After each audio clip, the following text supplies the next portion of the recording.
National Herald का घोटाला किसने किया? यूपी। वाड्रा का डीएलएफ घोटाला किसने किया? यूपीए ने। चारा घोटाला किसने किया? खाद्य सुरक्षा बिल का घोटाला किसने किया? एक बहुत शानदार वीडियो जिसकी की चर्चा हो रही है लगातार, क्योंकि कल जब अमित शाह बोल रहे थे तो ज्योतिरादित्य सिंधिया खामोश बैठे थे। यही वीडियो सोशल मीडिया पर तेजी से वायरल हो रहा है और चर्चा का विषय भी बना है। आपके जहन में भी सवाल उठ रहा होगा कि दरअसल इस वीडियो में है क्या। हम बताते हैं। जब संसद में अमित शाह गिना रहे थे यूपीए सरकार का घोटाला, तो ज्योतिरादित्य सिंधिया बिल्कुल खामोश बैठे थे और उनका यही वीडियो चर्चा का विषय है। दरअसल संसद में जब अमित शाह यूपीए सरकार पर घोटाला करने का आरोप लगा रहे थे, इस दौरान बीजेपी के सांसद यूपीए का नाम लेकर विरोध कर रहे थे, लेकिन केंद्रीय मंत्री ज्योतिरादित्य सिंधिया बिल्कुल भी विरोध में नहीं थे और चुपचाप बैठे थे। सभी बीजेपी सांसद विरोध करते दिखाई पड़े, लेकिन संसद में ज्योतिरादित्य सिंधिया चुपचाप बैठे थे, शांति से बैठे थे, जिसको लेकर कई सारे मीम्स तो बन ही रहे हैं, लेकिन चर्चा भी बहुत तेज हो रही है। वजह बताते हैं आपको। अविश्वास प्रस्ताव के विरोध में बोलते हुए केंद्रीय गृह मंत्री अमित शाह ने यूपीए सरकार में हुए घोटालों का जिक्र किया। वहीं सदन में जहां बीजेपी के सांसद घोटाले के विरोध में बोलते नजर आए, वहीं कांग्रेस छोड़ बीजेपी में शामिल हुए ज्योतिरादित्य सिंधिया चुपचाप बैठे थे, जिसका वीडियो सोशल मीडिया पर वायरल हो रहा है। जैसा कि हमने आपको बताया, कुछ यूजर्स ने केंद्रीय मंत्री को ट्रोल भी किया। बीते कुछ दिनों से संसद में मोदी सरकार के खिलाफ लाए गए विश्वास प्रस्ताव पर चर्चा चल रही है और इस बीच विपक्ष के नेता लगातार मोदी सरकार के विरोध में अपनी बात रख रहे हैं। वहीं सत्ता पक्ष के सभी नेता सरकार का समर्थन करते हुए दिखाई पड़ रहे हैं। 9 अगस्त को अविश्वास प्रस्ताव पर बोलते हुए कांग्रेस के सांसद राहुल गांधी ने मोदी सरकार पर जमकर निशाना साधा। कांग्रेस के पूर्व अध्यक्ष राहुल गांधी ने अपने भाषण की शुरुआत अपनी भारत जोड़ो यात्रा के अनुभवों को साझा करते हुए की। राहुल गांधी ने अपने 37 मिनट के भाषण में लगभग 50% वक्त मणिपुर के मुद्दे को दिया।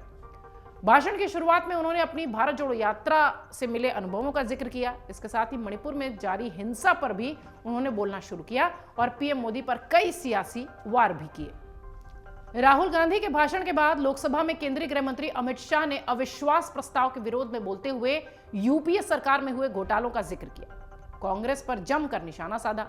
लोकसभा में अमित शाह ने विपक्ष को जमकर घेरा। अविश्वास प्रस्ताव पर बोलते हुए उन्होंने विपक्ष को जमकर खरीकोटी भी सुनाई। कांग्रेस के नेता राहुल गांधी पर भी वो जमकर हमलावर दिखे। उन्होंने कहा कि सदन में एक ऐसे नेता हैं जिन्हें आज तक 13 बार राजनीति में लॉन्च किया गया है और 13 ही बार वो फेल हुए। उनका एक लॉन्चिंग यहां संसद में भी हुई है। अविश्वास प्रस्ताव पर बोलते हुए अमित शाह ने विपक्षी मोर्चों पर जमकर हमला बोला। उन्होंने यहां तक कहा कि जब किसी कंपनी की प्रतिष्ठा घोटालों के कारण खराब हो जाती है तो अक्सर अपना नाम बदल लेती है।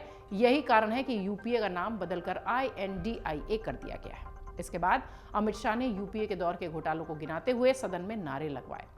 अमित शाह ने कहा कि विपक्षी दलों ने अपने गठबंधन का नाम यूपीए से बदलकर INDIA रख दिया है। गृह मंत्री ने यह भी कहा कि विपक्ष ने अपने गठबंधन का नाम ये क्यों बदला है। ये भी आपको बता दूं कि 12 लाख करोड़ रुपए के घोटाले हैं, वो जनता के बीच आखिर इस नाम से कैसे जाते। उन्होंने चुटकी लेते हुए कहा कि जब कंपनी दिवालिया हो जाती है या जिसकी साख खराब हो जाती है तो वो अपना नाम ऐसे ही बदल लेती है। अमित शाह ने संसद में यह भी कहा कि यूपी ने बोफोर्स घोटाला, 2G स्पेक्ट्रम, सत्यम घोटाला, कॉमनवेल्थ घोटाला, कोयला घोटाला, टाटा ट्रक घोटाला, आदर्श घोटाला, वोट के बदले नोट घोटाला, नेशनल हेराल्ड घोटाला, DLF का घोटाला, चारा घोटाला, खाद्य सुरक्षा बिल घोटाला, गाजियाबाद का प्रोविडेंट फंड घोटाला, इस तरह के तमाम जो घोटाले यूपीए सरकार के समय हुए थे, ये सब कुछ वो गिनाते दिखाई पड़े और उन्होंने मधु कोड़ा का भी नाम लिया। इसी दौरान बीजेपी के सांसद यूपीए का नाम लेकर हूटिंग करते नजर आए सदन में, लेकिन अमित शाह के ठीक पीछे बैठे ज्योतिरादित्य सिंधिया असहज दिखे, खामोश बैठे दिखे। इस पूरे वाकया के दौरान वीडियो में सोशल मीडिया पर इसकी खूब चर्चा हो रही है और इस पर यूजर्स जमकर कमेंट भी कर रहे हैं। ज्योतिरादित्य सिंधिया का वीडियो शेयर करते हुए कुछ यूजर्स ने यह भी सवाल किए कि आखिर सिंधिया को क्या हो गया है। आपको बता दें कि ये घोटाले जिस समय के किए जा रहे थे या जिस समय के घोटालों का जिक्र किया जा रहा था, जो अमित शाह बता रहे थे, उस वक्त ज्योतिरादित्य सिंधिया यूपीए के साथ थे, कांग्रेस के साथ थे। 2020 में ज्योतिरादित्य सिंधिया अपने 22 समर्थक विधायकों के साथ कांग्रेस छोड़कर बीजेपी में शामिल हुए, जिससे कि मध्य प्रदेश में कमलनाथ की सरकार भी गिरी थी, आप सबको याद होगा। और मध्य प्रदेश में 15 महीने पुरानी कमलनाथ की कांग्रेस की सरकार गिराने में ज्योतिरादित्य सिंधिया और उनके विधायकों का बड़ा रोल माना जाता है।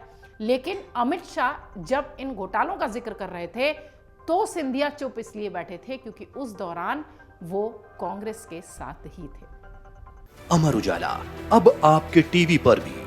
अपने स्मार्ट टीवी पर YouTube पर सर्च करें अमर उजाला, चैनल सब्सक्राइब करें और देखें ताजा खबरें, वो भी HD क्वालिटी में। और हाँ, बेल आइकन दबाना ना भूलें ताकि हर खबर हो आपके घर। अमर उजाला, निष्पक्ष, निर्भीक, निरंतर।